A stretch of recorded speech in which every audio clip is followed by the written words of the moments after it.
और एक बात कह करके आगे बढ़े। इसी प्रसंग में इंद्र को भी शाप दिया था महर्षि गौतम ने, जाओ तुम्हारे शरीर में 1000 छिद्र हो जाए, सहस्र योनि हो जाओ। एक योनि के लिए तुमने व्यभिचार किया, ऐसे तुम्हारे शरीर में सहस्र योनियां उत्पन्न हो जाए, ऐसा भयानक शाप महर्षि गौतम ने इंद्र को दिया। इंद्र के पूरे शरीर में 1000 छिद्र प्रकट हो गए। इंद्र छिपे छिपे फिरे, मुंह ढाके रहे, मुंह में भी सब बन गई आकृतियां ऐसे। चरणों में गिर पड़े इंद्र, क्षमा मांगी, महाराज मेरा उद्धार कैसे हो। महर्षि गौतम को दया, अनुग्रह कर दे, बोले जाओ, शाप तो मैंने दे दिया है, लेकिन जब राम जी का विवाह होगा और तुम राम जी के विवाह का दर्शन करोगे, तो राम जी के विवाह का दर्शन करते ही तुम्हारे शरीर के जो 1000 ये छिद्र हैं, ये सुंदर नेत्र बन जाएंगे, 1000 नेत्र हो जाएंगे, तुम सहस्राक्ष हो जाओगे, सहस्र योनि से सहस्राक्ष बन जाओगे और तुम्हारा गौरव होगा। ये महर्षि गौतम ने कह दिया, अनुग्रह कर दिया। जब राम जी का विवाह होने लगा, सब देवता आए, ब्रह्मा आए, शंकर आए, इंद्र आए, वरुण आए, कुबेर आए, सब आए। राम जी के विवाह में आनंद हो रहा था। राम जी के विवाह को देख करके सब आनंदित हो रहे थे। क्यों आनंदित हो रहे थे? बोले ऐसा दुल्हा कभी देखा ही नहीं था जिंदगी में महाराज। हाँ, कितना भी कोई सुंदर दुल्हा देखा हो, लेकिन राम जी जैसा दुल्हा तो इस ब्रह्मांड में कोई हो नहीं सकता। बोले वहां और भी सुंदर दुल्हे थे, लक्ष्मण जी भी थे, भरत जी भी थे, शत्रुघ्न भी थे, लेकिन राम जी तो फिर राम जी हैं। इसीलिए भक्तों ने कहा, चारों दुल्हा में बड़का, चारों दुल्हा में बड़का कमाल सखिया, चारों दुल्हा में बड़का कमाल सखिया, आज मिथिला नगरिया निहाल सखिया, आज मिथिला नगरिया निहाल सखिया, चारों दुल्हा में बड़का कमाल सखिया, चारों दुल्हा में बड़का कमाल सखिया, चारों दुल्हा में बड़का।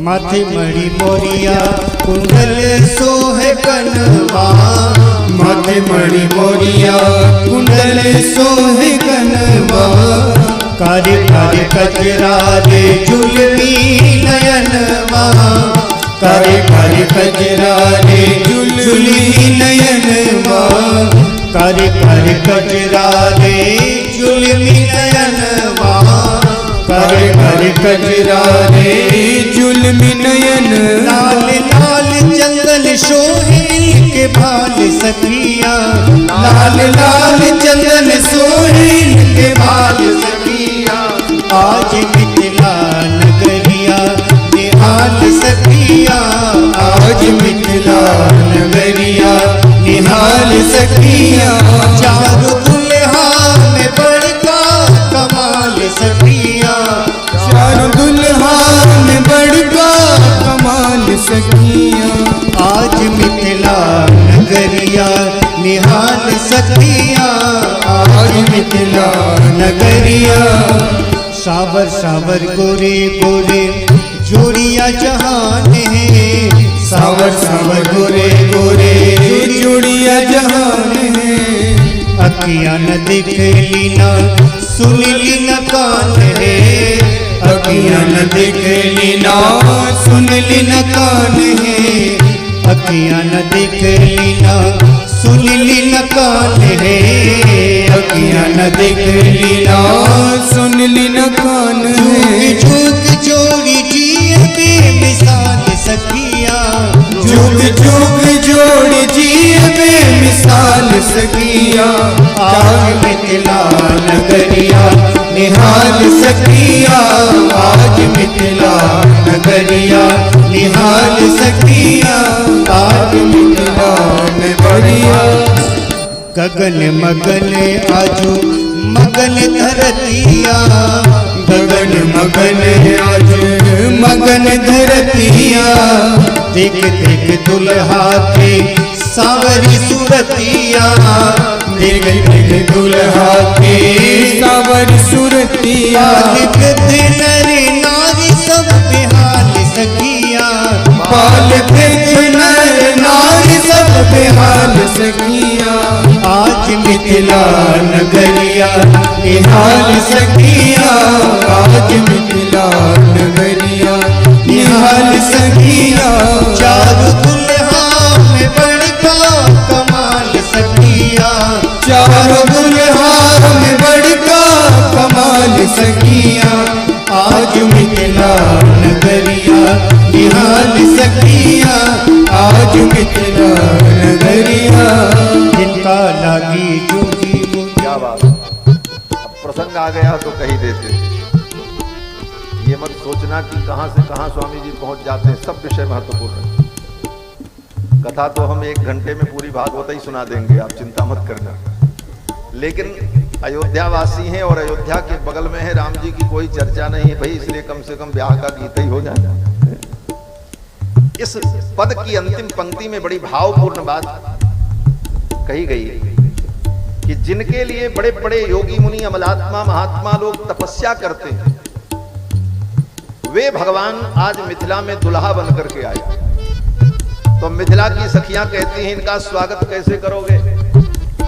तो सखियों ने कहा कि ससुराल में जब दुल्हा आता है तो जब उसकी परछन होती है तो लोढ़ा से उसके गाल की सिकाई की जाती है,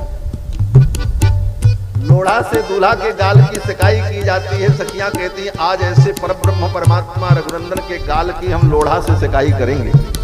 जिनका लागी जोगी मुनि जब तप कैलन जिनका लागी जोगी मुनि जब तप कैलन से हमरा मिथिला में पाहुन बन के अइलन से हमरा मिथिला में पाहुन बन के अइलन से हमरा मिथिला में पाहुन बन के अइलन से हमरा मिथिला में पाहुन बन के अइलन। अब लोड़ा से सिकाई के गाल सखिया अब लोड़ा से सिकाई के गाल सखिया आज लोड़ा से सिकाई के गाल सखिया आज लोड़ा से सिकाई के गाल सखिया आज मिथिला नगरिया निहाल सखिया आज मिथिला नगरिया निहाल सखिया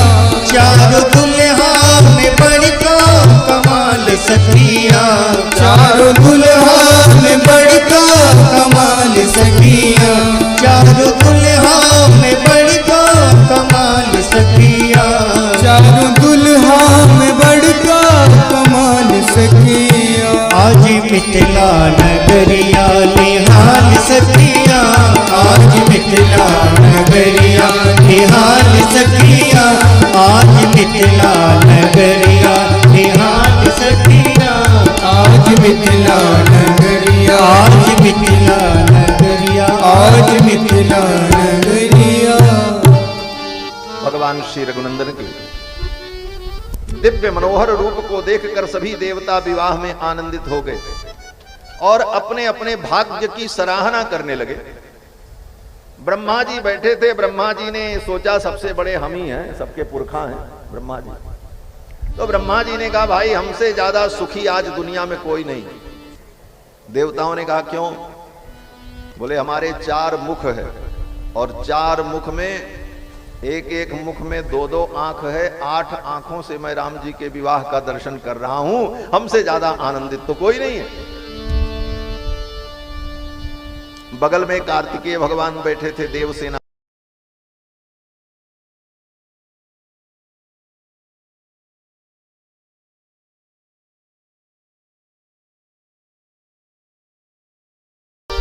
ब्रह्मा जी ने कहा क्यों? कार्तिकेय ने कहा आपके 4 मुख है, हमारे 6 मुख है, हम सडानन हैं, हम तो 12 आंखों से राम जी के विवाह का दर्शन करते हैं।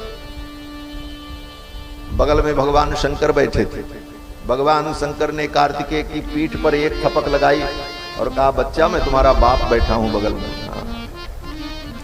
हमारे 15 नेत्र है। क्यों? बोले भगवान शंकर के 5 मुख और एक एक मुख में 3 हाथ। भगवान शंकर ने कहा हम तो 15 नेत्रों से भगवान के विवाह का दर्शन कर रहे हैं, रघुनंदन का दर्शन कर रहे हैं, हमसे ज्यादा सुखी कोई नहीं।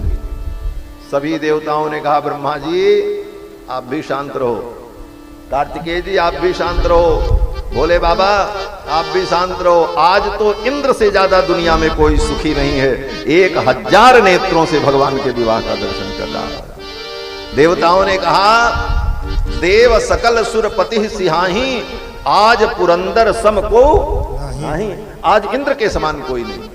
और जब इंद्र से पूछा गया तो इंद्र ने क्या कहा, राम ही चितई सुरेश सुजाना, गौतम साप परम हित माना। यही शापानुग्रह। इंद्र ने कहा महर्षि गौतम ने शाप दिया, बड़ी कृपा की, अगर वो